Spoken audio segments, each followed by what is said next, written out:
Barangay Ginebra, may scoring machine na player tulad ni Stanley Pringle. Good news ito, Javi Gomez Del Llano magbabalik. At Master Sardines na nga kaya ang papalit na team sa Terra Firma? So yan ang ating mga tatalakayin. Zamboanga Sardines na nga kaya ang magiging buyer ng Terra Firma matapos lumabas ang balitang Family's Brand Sardines express interest in joining PBA. So nagkaroon nga di umano raw po ng pag-uusap sa pagitan ni Kume and Cow family about sa possibility ng paglalaro ng team na ito sa nasabing liga. Batay sa nabanggit nitong si Kume, matagal na nga raw may plano ang mga ito. 12 or 14 years ago di umano. Noon pa lang daw may intention na raw sila. Tapos nitong araw, yung anak ni Anita na si Tipi, nakausap nga raw sila. Pero tingnan nga raw natin. So noon pala, batay sa inaalala nitong si Kume, ito palang Family's Brand Sardines na ito tumulong raw noon as a major sponsor dito sa liga, na kung saan may event nga raw ang PBA noon. So ngayon, wala pa namang kumpirmasyon kung ito na nga ba talaga ang bibili or papalit sa team ng Terra Firma.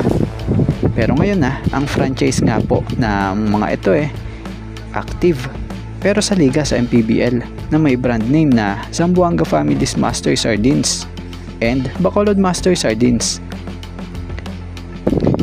At dito tayo sa patungkol kay former PBA 2022 Ginebra number 8 overall pick Javi Gomez Del Llano. So hindi nga sinasara ni Javi Gomez Del Llano ang kanyang posibilidad ng pagbabalik PBA. Matatanda namang spotted ito nung nakaraang araw yung Javi Gomez Del Llano na kung saan nakasama niya rin muli yung dati niyang mga teammate pa noon nang nasa Terra Firma sila. So nanood nga rin to ng laro ng Ginebra kontra San Miguel nung nakaraan.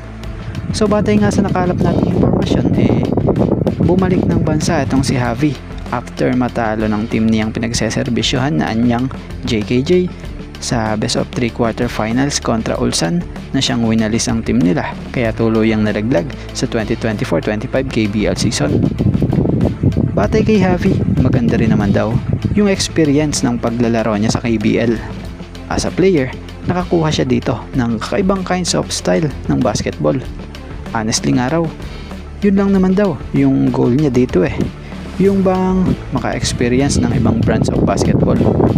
So naniniwala nga rin si Javi na malaki ang may tutulong ng KBL sa kanya, na kung saan mas naging mahusay siyang shooter at naging mas magaling raw na defender. So sa ngayon nga raw, waiting siya sa mga offers from both Korea and Japan. But definitely nga raw, kung makakakuha nga raw siya dito ng good offer, susunggaban niya.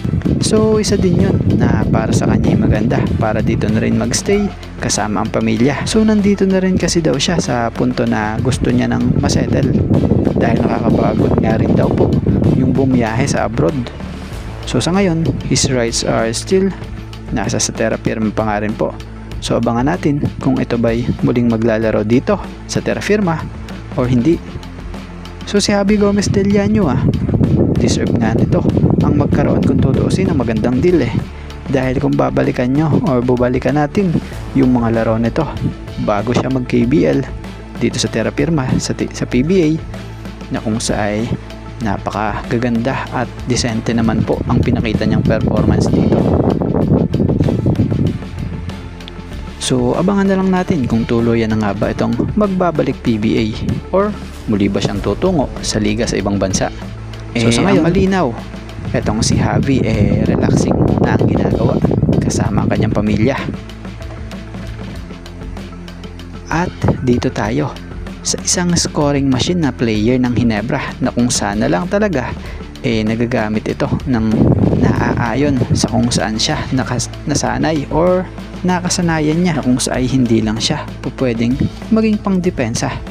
So what if gawing number 1 option ng Ginebra sa opensa etong si Stephen Holt? Dahil sa mga hindi nga po nakakaalam hindi ganito yung laro ni Stephen Holt sa mga dating naging pinaglaro ang team niya. Sa mga hindi nakakaalam mas smooth ito at marunong gumalaw talaga itong si Holt sa court. Shooter talaga ito at mas mabilis pa rin talaga. Dahil nalalaro niya nga po sa Ginebra yung totoong laro niya na ginagawa niya noon Possible isa ito sa pinakamahirap pigilan sa Ginebra player pagdating sa opensa. Dahil sa may pagkamalastan di point guard nga rihahalin tulad mo.